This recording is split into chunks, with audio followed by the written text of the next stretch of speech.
Originally, it was announced that Andrade would be in a mask versus career match against Preston Vance on Rampage. Between last Friday and Wednesday night, Andrade was in an interview where he called out Sammy Guevara for being basically a crybaby, for being too stiff in the ring. Sammy Guevara called him out on it. Andrade was like, no, I, have said things to your face. Pretty much threatened next time I see you, I'm going to kick your ass. Turns out there's a backstage feud. Tony Khan goes on Twitter and says Andrade's match is off. Meanwhile, Sammy Guevara is still allowed to wrestle and is in the main event of the anniversary show in a tag team match with Chris Jericho against Bryan Danielson and Daniel Garcia. And on top of that, Sammy Guevara picks up the win in that match, pinning Daniel Garcia. During this whole thing, though, in between all this, you have a report come out from TMZ saying that there was a backstage altercation between the two. According to TMZ, Sammy Guevara was first to throw punches and attack Andrade, even though Andrade was sent home. Dave Meltzer has reported a separate report that conflicts the entire thing, saying it was in fact Andrade that did the throwing of the punches, and that is why he was sent home, and Sammy Guevara did not throw any punches. So it's got everybody like, what the hell is going on? Why is Sammy allowed to wrestle and Andrade's not? You got some people that are like, listen, Andrade's trying to get himself fired. The reports are saying that Andrade will not get fired for this, but he is sent home regardless. What do you make of all this? Well, much like the CM Punk Young Bucks feud and that whole debacle that ended up happening, a lot of this is hearsay and innuendo because you literally have TMZ that is reporting something that conflicts what Dave Meltzer is reporting, and I don't know if we're ever going to get the true story. I mean, look, even when you go and watch some of the shoot interviews from some of the guys from yesteryear where they're literally the guys that were involved in this fight, even they will give you different and conflicting stories. So even if, somewhere down the road we got Andrade to give his side of it and we got Sammy to give his side of it, I don't know if they're ever actually going to reveal the truth, so to speak. They're both going to kind of inflate whatever happened. Now, right. What I will say is this.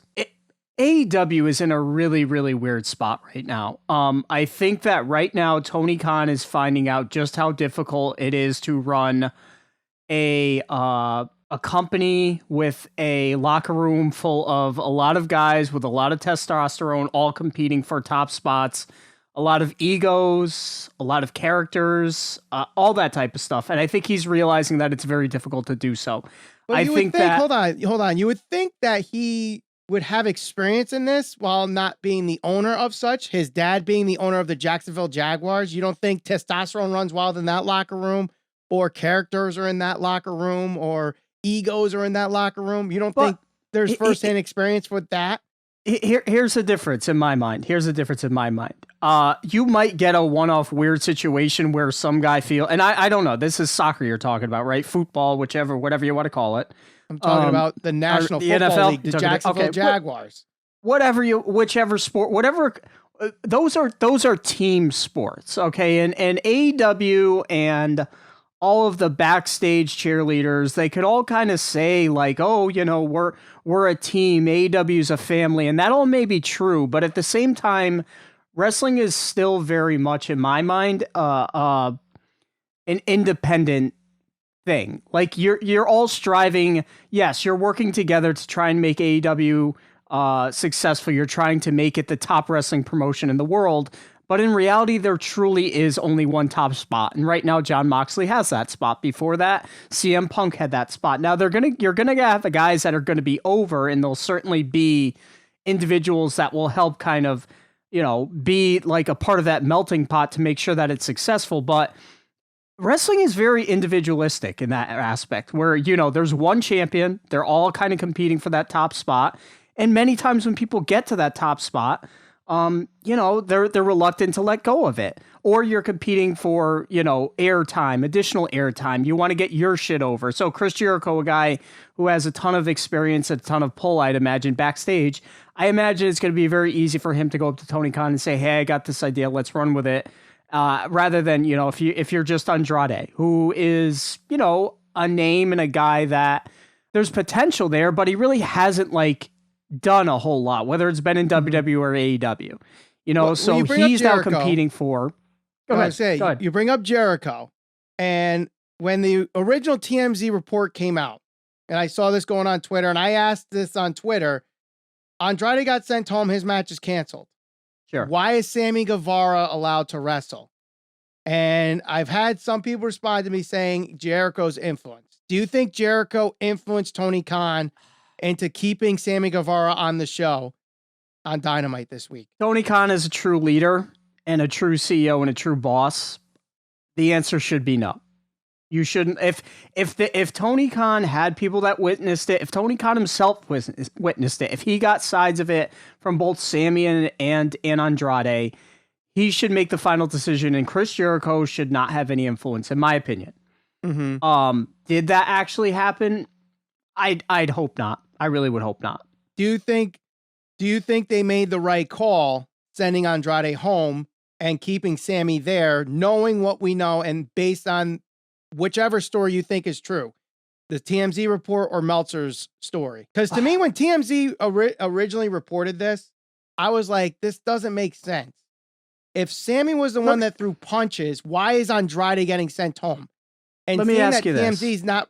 Go ahead. What kind of helped fuel the fire between CM Punk, the Young Bucks, all that type of stuff? Would you say that social media may or may not have had a little bit of influence? Maybe because the Bucks could have fueled the fire a little bit.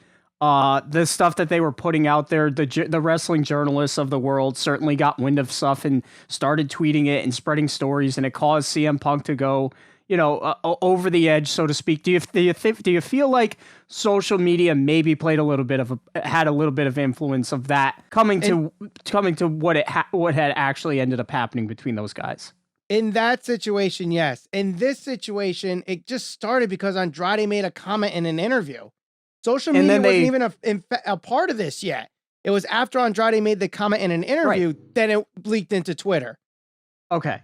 So at that point, this is a decision that needs to be made. Can AEW survive with either of those two guys? In my opinion, yes. Sammy Guevara is young. He has found himself involved in a lot of conflict already as a young up-and-comer. Maybe he's protected because he's one of Jericho's boys. I don't know. Only Tony Khan's surely going to know that. Or he's a quote-unquote pillar of AEW. Yeah, Andrade is a guy, like I said, that has a lot of potential. We've seen flashes of it in both companies at this point, but has he really done a whole lot? No. In my opinion, he really hasn't. I think that his main call to fame, if you will, has been really in kind of NXT. If I'm Tony Khan, honest to God, I think I would fire both of them. And I would say, guys, this is a professional company.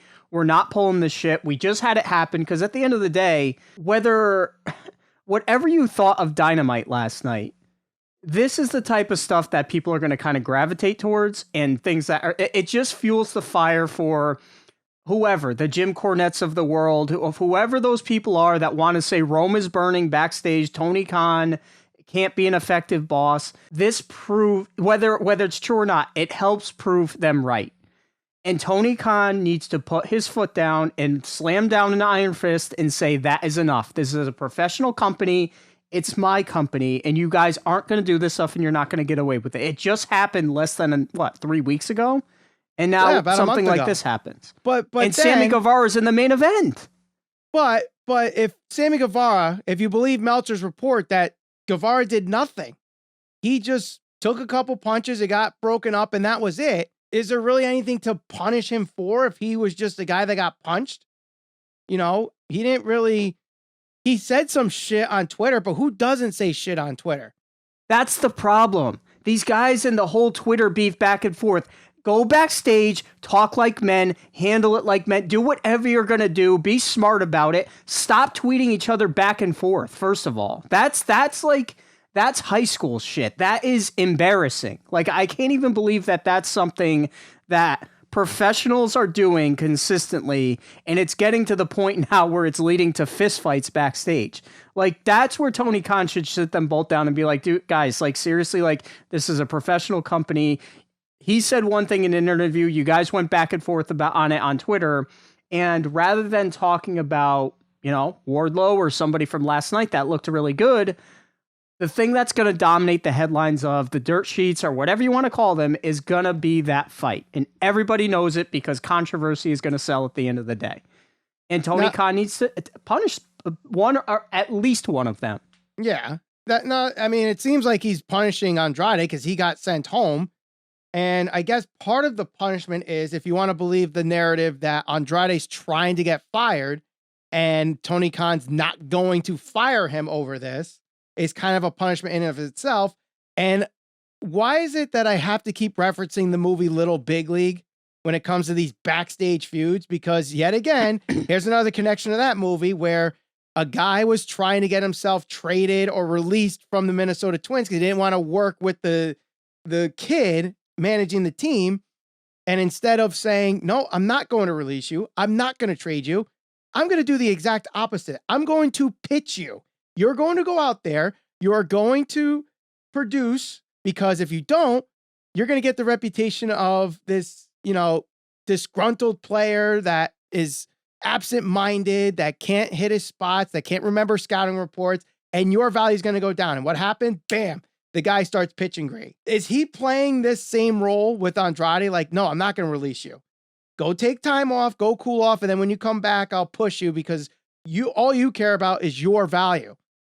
You know, so if that's the case, maybe that's what like Tony Khan is turning into a 12-year-old in a freaking kids baseball movie. In my opinion, I don't think it was smart of him to tell him straight up. If that's true, that he told him, look, if you're trying to get fired and you go and you hit Sammy, that's not going to work. You're essentially kind of saying one of two things. All right, one, you can go hit the guy. I'm not going to fire you. And Andrade went and did it, knowing there was going to be no repercussions. So if I'm Andrade, he's like, okay, well, if I'm not going to get fired for doing this, screw it. I'll just go start a fight with him. Or two, it's like, okay, well, we'll see. I'll go call his bluff. And if he fires me, I get exactly what I want. Tony Khan should have never done that. He should have just sent him home. Hey, dude, don't show up to TV. Go home. We're got to figure out what's next for you. Right. Hey, yeah, you know, I don't know. This one, I think, was completely avoidable. This wasn't like CM Punk and the Bucks, where like CM Punk came out of nowhere in that media scrum and just aired it out, and then one thing led to another. This one here, like, they pretty much told you on Twitter what was going to happen the next time they saw each other, and boom, there it was. So definitely an avoidable situation. And also on this anniversary show, there was a segment with Hangman Page and Jon Moxley where, you know, he brings up Hangman Page, he likes him, he's, you know, a good kid, whatever, but he runs his mouth, and just like all these other people are getting in trouble by saying shit that, you know, whatever the exact quote was. But do you think Moxley saying that on television was in reference to Hangman going in business for himself with Punk, or Sammy and this whole thing with Andrade, or both?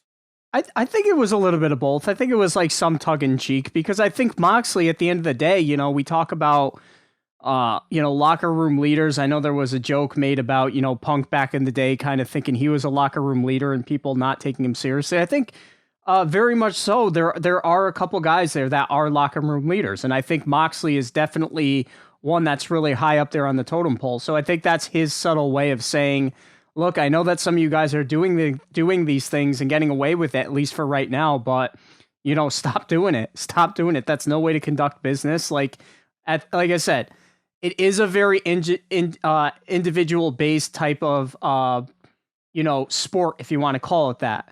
But at the end of the day, they're all kind of playing for the same team, just competing for the top spots. But so it sucks that, you know, the main thing that's been dominating the headlines, at least coming out of AEW, I feel like for the past, month and a half, has been backstage drama, rumor, innuendo. That's really the unfortunate thing that's kind of come out of the last 3, 4, 5 weeks.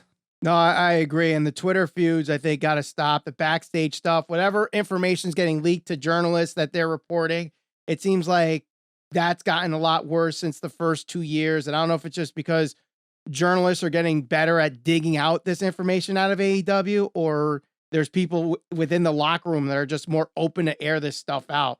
But either way, they got to get that shit taken care of and unite people in that locker room.